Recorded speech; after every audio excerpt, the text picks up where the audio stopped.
Joining us now to break down Lyft's earnings, ROTH MKM's Managing Director, Rohit Kulkarni. Nice to see you, sir. So what do you see in this earnings report? Are you surprised at all by that type of investor reaction? Hey, thanks for having me. I think the reaction is based on what happened prior to the earnings result. People tend to forget that the stock was up 60, maybe 65% since December lows.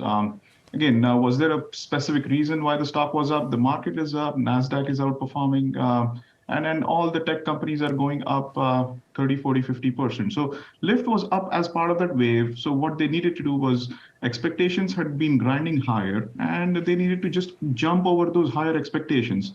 In isolation, 4Q numbers are not that bad. They are actually better than what we had expected. 1Q guidance is much more worse than what we had expected. But again, whether this reaction is in line with this weakening of fundamentals, I don't think so. It is just mostly based on what happened prior to. The stock was up 65%. I'm not surprised that it is going to give up some of those gains. The company is making progress towards profitability, but again, it is just slow progress, and it is much, much slower than what Uber is showing us.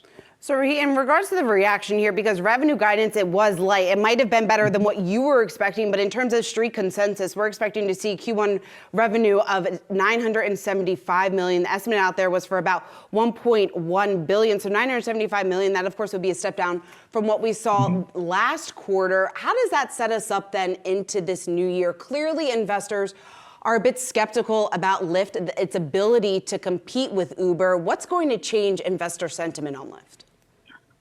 It's going to take some time. And I think this provides greater evidence that perhaps some of the market share gains that Lyft had managed to do prior to the pandemic, during the pandemic versus Uber, all those market share gains are reversing back and at a very, very rapid clip. Also, another kind of benefit of doubt that some bulls to Lyft may give is that Lyft is over-indexed to West Coast as compared to Uber is kind of more over-indexed to the East Coast. And if you look at reopening back to return to office trends in West Coast versus East Coast, clearly West Coast is lagging, and that is hurting Lyft, and that is probably leading to more market share loss. I can't help but wonder what will change this loss of market share in the near term. They are still a single product, single geography company. They need to hold on to the market share, and that's not happening right now.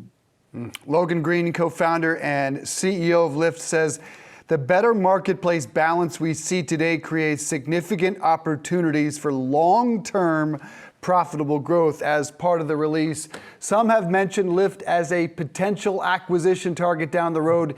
Do you foresee a time that could happen?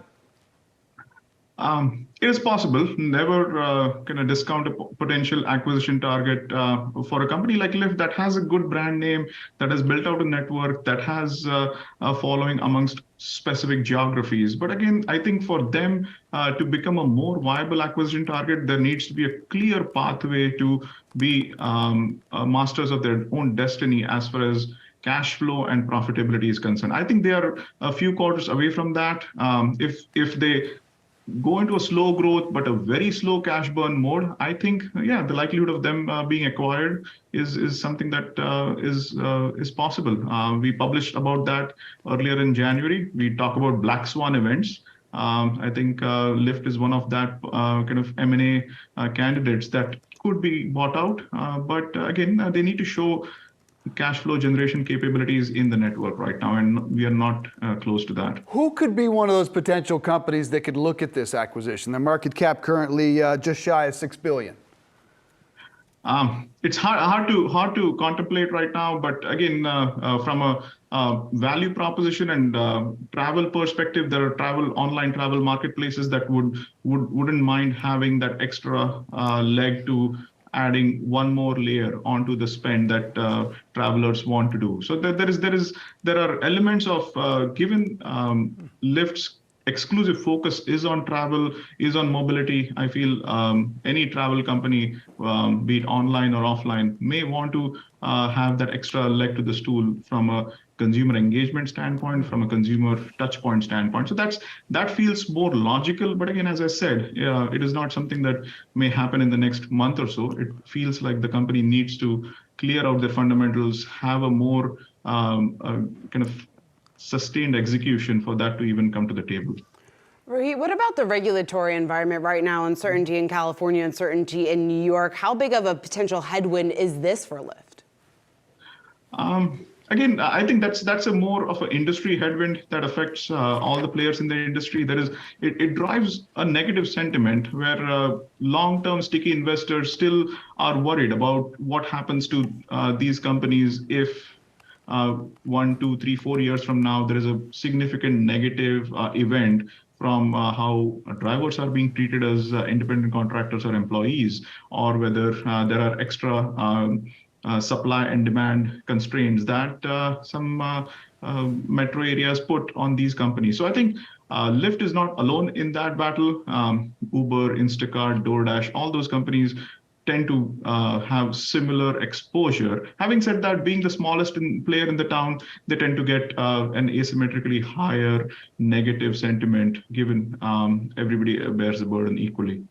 Not seeing anything about massive cost cuts. They did lay off 13% of their staff back in November, about 700. Do you think we're through that, or could we hear more? I wouldn't be surprised if today's stock reaction, their guide for pretty shallow EBITDA profits in first quarter, kind of forced the management back to the drawing table in terms of what the steady state cost structure needs to be and what are the priorities when they want to balance growth versus profitability. I feel that's what that conversation may have already been triggered. So I wouldn't be surprised if there is another round of cost cuts. May not be only headcount driven. They could just shut down some new ambitious projects. They could shut down some real estate projects and so on and so forth. So I think a lot of costs are variable for such companies, and I feel Lyft can still take out some costs from their operating model.